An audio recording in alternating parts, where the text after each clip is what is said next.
Hello, my name is Casey Loomis, and thank you for joining me for my 10th visual novel overview video, titled The Corporate Ladder. With regards to the plot, it is the 9th story. I'm calling it done on October 4th, 2024. The story started on March 30th, 2024, so this project took about 6 months to complete, 2 months less than the last visual novel.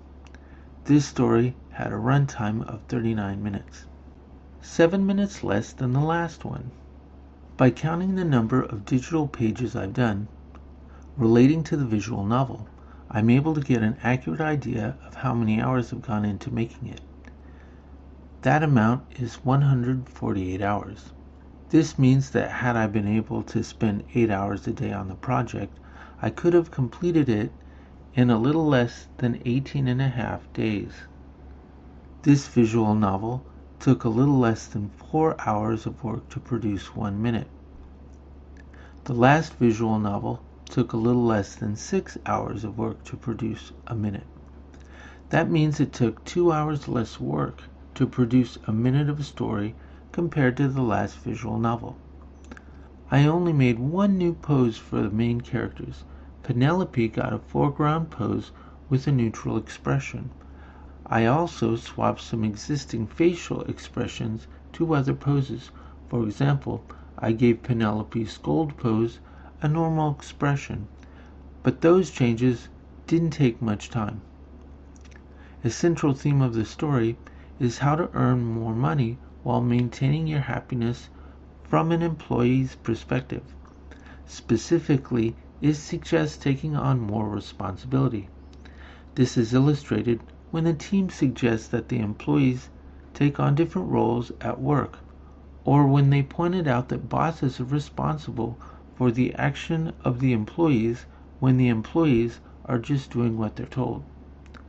It is also pointed out in the story that employees are responsible for selecting jobs they're happy with. Towards the end of the story is a humorous interaction between the employees and the team. The employees were using terms that suggested worldwide expansion, which alarmed Nick and Penelope. Ryan wasn't concerned because he got to discuss his favorite topic for the whole mission. This is meant to foreshadow the further expansion of unformatted matter into the real world, similar to how Charlie appears in the real world after the mission is over. Getting back to the subject of this visual novel's development, I was mostly done with the visual novel when I realized that the main characters weren't looking at the supporting characters when they were talking to each other. I fixed that for most of Ryan's poses, but for the sake of time, I didn't do it for Nick or Penelope's poses.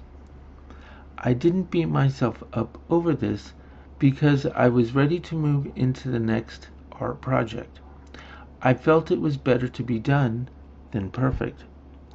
That concludes my 9th visual novel overview video, titled The Corporate Ladder. If there was anything in the video you liked or found useful, please add a like. Comments about any of the content would be appreciated. Thank you for watching.